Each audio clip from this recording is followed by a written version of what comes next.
12 anni è stata investita da un treno merci mentre stava attraversando i binari di via Friburgo a Padova in condizioni disperate, macchinista sotto shock. Tragedia nella notte a Maserà, un 44enne di Albignase che è uscito di strada con l'auto ed è morto. All'alba anziano investito e ucciso ad Arcole nel Veronese. A Mestre continua l'incubo spaccato nel mirino dei viventi, il bar Serena a ridosso di Piazza Ferretto. Siamo tutti sotto assedio dei criminali, il commento rassegnato del titolare del locale. Sono tutti minorenni gli autori dell'agguato avvenuto in via Tezzone a Treviso ai danni di un giovanissimo che è stato minacciato e colpito con alcuni schiaffi. Volevano il denaro che aveva in tasca. Ma il tempo, dopo la pioggia, continua ad essere attenzionata la situazione in tutto il Vicentino. Preoccupano le frane e gli smottamenti. Inchiesta della Procura di Bari, un ex bancario avrebbe violato i conti correnti di politici e magistrati facendo oltre 6.000 accessi, tutti abusivi. Nel mirino anche Meloni e Zaia per il centrodestra veneto e dossieraggio. Domani a partire dalle 13.30, subito dopo la prima edizione, Media Nord-Est racconterà l'addio a Semmibasso con una lunga diretta dall'arrivo delle tantissime persone previste al campo sportivo di Tezze sul Brenta alla cerimonia officiata dal Vescovo di Vicenza. Buonasera e ben ritrovati con l'edizione regionale dei nostri telegiornali. In primo piano dunque il gravissimo incidente accaduto nel primo pomeriggio di oggi a Padova. Una ragazzina di appena 12 anni è stata investita mentre attraversava i binari della linea ferroviaria merci. È in condizioni gravissime. La polizia ferroviaria sta ricostruendo la dinamica per capire se la minorenne di origini ucraine stesse attraversando con le sbarre del passaggio a livello abbassate. È stata colpita e trascinata da una motrice di un treno motore per qualche metro mentre cercava di attraversare i binari che costeggiano via Friburgo a Padova. Una ragazzina di appena 12 anni è in fin di vita. La minorenne è stata investita intorno alle 14.30, stava tornando da scuola. Il macchinista alla guida della motrice sotto shock ha raccontato ai vigili del fuoco intervenuti che se l'è vista davanti e non è riuscita ad evitare l'impatto. Sul posto immediatamente sono arrivati i medici del 118 che hanno trasportato la dodicenne d'urgenza in pediatria dove è stata ricoverata in condizioni disperate. La prognosi è riservata, decisive le prossime ore per capire l'evoluzione del quadro clinico definito gravissimo. L'incidente è avvenuto lungo via Friburgo sull'attraversamento ferroviario. Sembra che la minorenne stesse tornando a casa da scuola. Sul luogo dell'investimento anche gli agenti della Polfer che stanno cercando di chiarire la dinamica e se la dodicenne fosse sola o in compagnia di altre persone al momento dell'incidente. Restiamo in provincia di Padova con la tragedia che si è consumata nella notte a Maserà, dove un 44enne di Albignasego è uscito di strada con l'auto e ha perso la vita. È uscito di strada con l'auto, un impatto fortissimo che non ha lasciato scampo all'automobilista, ennesima vittima delle strade del Padovano. A perdere la vita nella notte è Filippo Cheboli, 44enne di Albignasego. L'incidente è avvenuto in via Roma a Maserà intorno alla mezzanotte. All'improvviso il 44enne ha perso il controllo dell'auto e si è schiantato fuori strada. L'uomo era solo. A dare l'allarme alcuni automobilisti di passaggio che hanno subito chiamato il SUEM 118. I medici sono arrivati sul posto, non hanno potuto far altro che constatare il decesso del 44enne. Sul posto per i rilievi anche i carabinieri di Abano Terme. Non si esclude che all'origine dello schianto ci possa essere la velocità o una banale disattenzione. Durante l'incidente non sono rimasti coinvolti altri mezzi. E tragedia all'alba anche nel Veronese ad Arcole, dove un uomo di 75 anni di San Bonifacio è stato investito da un'auto mentre si trovava in sella alla sua bici. Nell'impatto l'anziano è volato sopra il cofano della vettura prima di finire sull'asfalto. Sul posto sono immediatamente intervenuti i sanitari del SUEM, ma purtroppo per il 75enne non c'era più nulla da fare. Indagini in corso da parte delle forze dell'ordine per ricostruire l'esatta dinamica dell'incidente. Verrà conferito domani l'incarico per l'autopsia sul corpo della ragazza di 16 anni morta ieri precipitando da una finestra dell'istituto superiore che frequentava a Montagnana. Siamo in provincia di Padova, lo rende noto il procuratore capo di Rovigo Manuela Fasolato, competente per territorio riguardo all'indagine sul presunto suicidio. Da quanto accertato da parte dei carabinieri del nucleo operativo di Estre e della stazione di Montagnana sarebbe confermata l'ipotesi del suicidio. La minorenne di sua volontà si sarebbe lanciata nel vuoto dalle scale di emergenza dell'istituto Jacopo da Montagnana.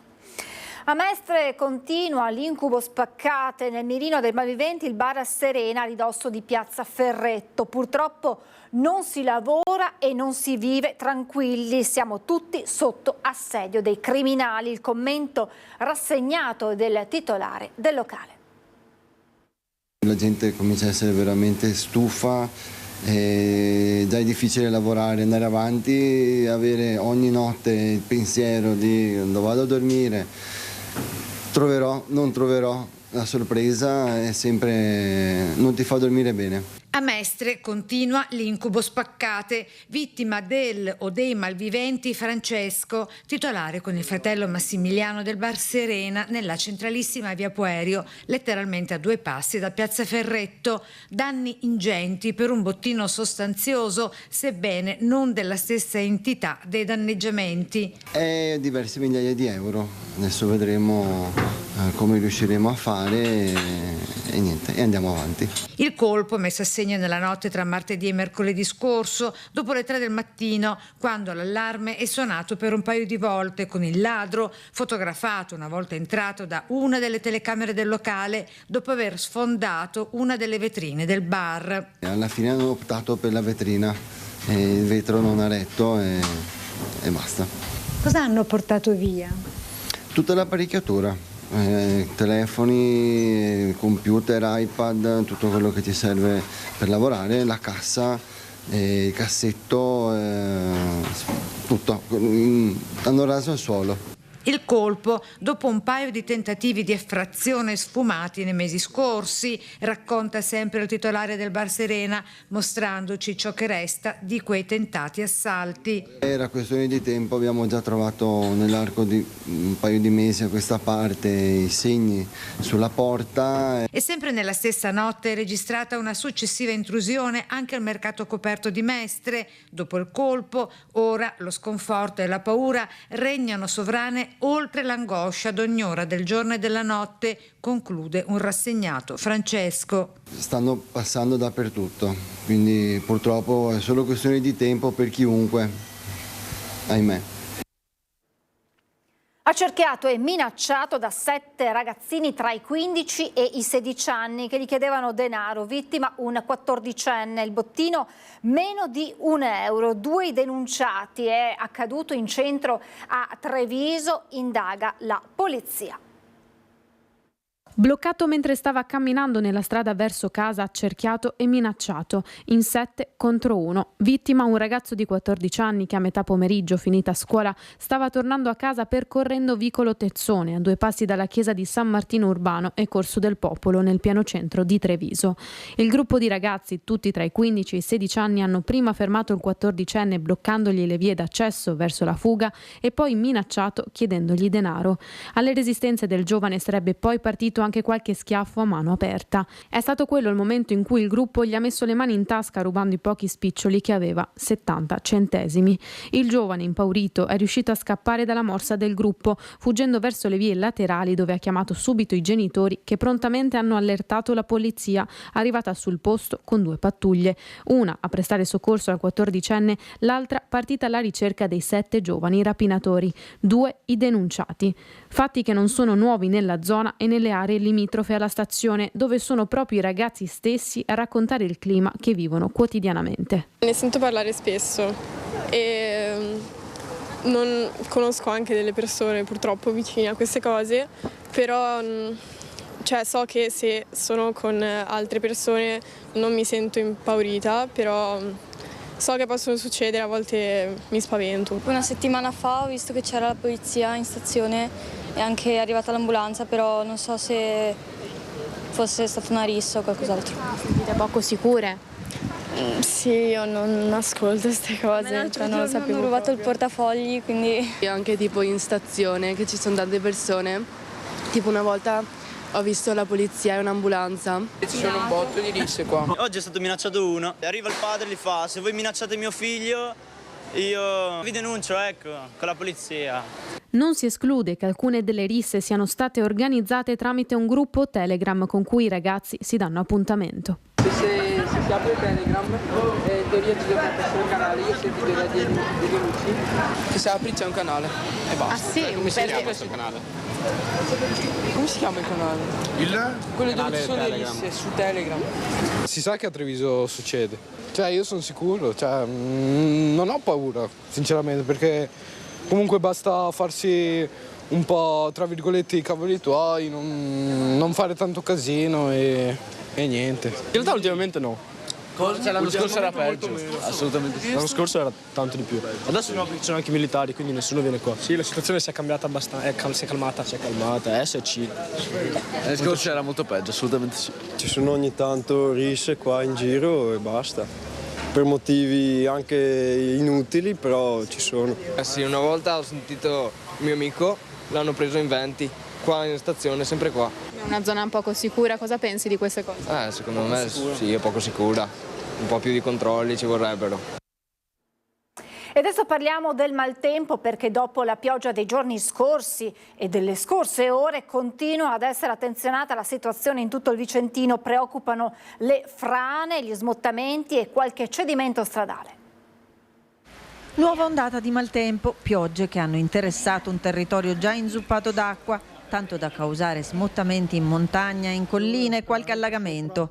Lavori su alcune strade della provincia di Vicenza per ripristinare la situazione. Nessuna resta chiusa, ma ci sono piccoli restringimenti di carreggiata e sensi unici alternati. Operatori in attività per ripulire le strade da sassi e detriti e mettere in sicurezza i versanti e le sponde dei torrenti e permettere così il transito delle strade provinciali. Nessuna strada provinciale che rientra nella nostra gestione è chiusa, ma si hanno soltanto piccoli restringimenti di carreggiata e sensi unici alternati. In sostanza gli interventi consistono nella pulitura delle strade da sassi e detriti, nel mettere in sicurezza i versanti e le sponde dei torrenti. Tra le più colpite la SP31 Val di Chiampo, nel comune di Chiampo, in località Arso, in cui è in corso un intervento di messa in sicurezza in collaborazione con il Genio Civile lungo le sponde del torrente. La SP del Tretto a Schio per la rimozione di detriti anche di dimensioni importanti che hanno invaso la carreggiata. La SP 247 a Nanto, dove le attività si sono concentrate per la sistemazione di un cedimento arginale. La SP 72 Fratellanza, monitorata per un cedimento stradale, e infine la SP 246 Torre Belvicino, località Fonte Margherita, in cui è stato necessario restringere la carreggiata per un cedimento stradale. Qui in località Fonte Margherita si è verificato un fenomeno franoso abbastanza importante che ha comportato il restringimento della carreggiata. Anche qui però la strada non è chiusa, ma è stato realizzato un senso unico alternato. Resta aperto il Cocca Vicenza, monitorati i fiumi, anche se non si sono registrate particolari criticità. Alla luce del nuovo bollettino della Regione del Veneto, la situazione meteorologica sembra in stato di miglioramento. L'attenzione comunque rimane alta, il COC rimane aperto, stiamo ovviamente tenendo monitorata le condizioni meteo, ma anche il livello dei fiumi. Non abbiamo particolari criticità né sul Retore né sul Bacchiglione. Un ex dipendente di banca è stato licenziato dopo aver spiato i conti di numerosi politici e funzionari di Stato, tra questi anche la premier Giorgia Meloni e il presidente del Veneto Luca Zaia. Aperta un'inchiesta, la maggioranza grida al dossieraggio. Resta ancora senza risposta e alimenta ovviamente sospetti il motivo che ha spinto un funzionario di banca per questo licenziato a spiare i conti correnti di politici di primo piano e funzionari di Stato, a partire dalla premier Meloni con la sorella Arianna e l'ex compagno Andrea Giambruno. Tra i nomi anche il presidente della Regione del Veneto Luca Zaia. L'esistenza di un'inchiesta a riguardo, titolare la Procura di Bari, è stata rivelata sulle pagine del quotidiano Domani e a livello politico ha avuto l'effetto di uno tsunami. Dacci oggi il nostro dossieraggio quotidiano, ha scritto su X la premier Giorgia Meloni. Inquietano, anche se ormai non stupiscono più, le tante ormai situazioni di dossieraggio di cui, guarda caso, sono vittime sempre i vertici di centrodestra. Mi auguro che la magistratura, e in tempi brevissimi, faccia chiarezza su un tema così delicato come quello della privacy di cittadini che sono costantemente oggetto di attenzione da parte di soggetti esterni. L'ex dipendente di Intesa San Paolo, licenziato l'8 agosto scorso dopo l'apertura di un procedimento disciplinare, avrebbe effettuato oltre 6.000 accessi a conti correnti. Tra i governatori, oltre a Zaia, anche il presidente della Puglia Michele Emiliano e l'ex dell'Emilia Romagna Stefano Bonaccini, attuale europarlamentare. Nella lista i ministri Crosetto e Santanchè, il presidente del Senato Ignazio La Russa, funzionari dell'Arma e della Guardia di Finanza, procuratori. Il riservo delle comunicazioni private, quelle che sono le questioni private, sono tutelate dalla Costituzione e mi sembra che qualcuno se lo sia dimenticato. E guarda caso gli obiettivi di queste speculazioni, di questi dossieraggi sono sempre quelli del centrodestra. Qualcosa su cui riflettere, su qualcosa che desta veramente tanta preoccupazione. Transizione ecologica, questa mattina in Senato confronto tra i massimi esperti del settore, presente il ministro Pichetto Fratin. Ad aprire i lavori Andrea Ferrazzi, presidente dell'associazione Persone Ecologia Reti. Ci siamo accorti che il mondo ha accelerato in settori del tutto innovativi e l'Italia è rimasta ancorata ad alcuni settori della manifattura.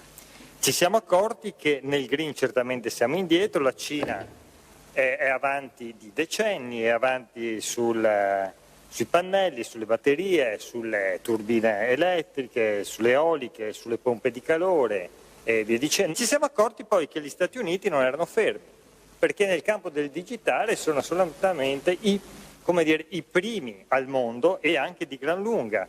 Per la manifattura europea il sentiero è stretto, strettissimo. Tergiversare ancora sulle transizioni green e digitale comporterebbe rischi di tenuta del sistema. Da qui l'appello alla politica nazionale comunitaria: servono al più presto una strategia industriale quantomeno europea e strumenti di debito comune per andare oltre il Green Deal, necessario ma non sufficiente. I patrioti sono gli europeisti, ma questo è evidente, non è una polemica politica. Cioè, se tu vuoi fare il bene della tua patria, devi essere europeista, perché senza l'Europa non vai da nessuna parte. Questione di mercato, ma non solo. Il cambiamento climatico, sostiene Ferrazzi, è nei numeri, nelle ore in cui Milton sferza e distrugge la Florida. Il decennio 2013-2022 ha visto un aumento rispetto al decennio precedente di questi maxi fenomeni del 69%. A Palazzo Madama, accanto a Ferrazzi, anche il ministro Pichetto Fratin, reduce dal G20. La sfida è globale e riguarda anche i paesi più poveri, dove le tecnologie sono maggiormente arretrate. Perché le soluzioni non ce le diamo solo noi come paese. Le soluzioni o se le dà il mondo e quindi riusciamo anche a superare quelle che ancora non sono a condizione di farlo, o altrimenti diventa quella battaglia alla Don Chisciotte, ma che come risultato trovano la rovina. Sono attese migliaia di persone domani a Tezze sul Brenta per l'ultimo saluto a Sammy Basso. Sammy Basso, la sua enorme forza, il suo pensiero sempre profondo, mai banale, la sua grande fede, la sua passione per la scienza, la sua leggerezza, ma anche la sua determinazione nello studio, nella ricerca, nel vivere la vita con una pienezza e un'intensità davvero fuori dal comune. Sammy ha saputo penetrare nel cuore di tutti e domani saranno migliaia le persone che si stringeranno a lui, alla sua famiglia, ai suoi tanti amici per l'ultimo saluto, che poi ultimo saluto non sarà, perché Sammy continuerà a vivere in tutti coloro che l'hanno conosciuto, grazie proprio a tutto ciò che ha saputo comunicare e insegnare nei suoi 28 anni di vita straordinaria. 5.000 le persone attese a Tezze sul Brenta. Nell'area dietro la chiesa si preparano le strutture necessarie per la cerimonia. In municipio, riunione tecnica con le forze dell'ordine e i rappresentanti della prefettura. L'inizio della cerimonia è alle ore 15 con le testimonianze, alle 15:30 seguirà la celebrazione della Santa Messa. Diciamo che alle persone che intendono partecipare di venire per tempo, ai nostri cittadini, quelli di Tezze, consiglio vivamente di lasciare a casa la macchina e di utilizzare le piste ciclabili che ci sono, che collegano est a ovest e nord a sud tutto il territorio. Per chi arriverà in macchina saranno a disposizione dei bus navetta che collegheranno i parcheggi di Belvedere, Campagnari e Stroppari con Tezze capoluogo. È praticamente impossibile capire quante saranno le persone, saranno tantissime. Noi abbiamo nell'area della manifestazione la possibilità di ospitare circa 5.000 persone e poi insomma lungo la strada o davanti alla chiesa, nella piazza davanti al municipio. Saranno installati anche dei maxi schermi che permetteranno di seguire meglio la cerimonia. L'affluenza sarà notevole e quindi un comportamento dignitoso sia per il momento, sia per la celebrazione, sia perché Sammy se lo merita. E domani a partire dalle 13:30, subito dopo la prima edizione, Media Nord-Est racconterà l'addio a Sammy Basso con una lunga diretta dall'arrivo delle tantissime persone previste al campo sportivo di Tezze sul Brenta, alle testimonianze alla cerimonia presieduta dal Vescovo di Vicenza. Appuntamento dunque domani a partire dalle 13:30. È davvero tutto, grazie per averci seguito, adesso la sigla e poi il meteo. Buona serata.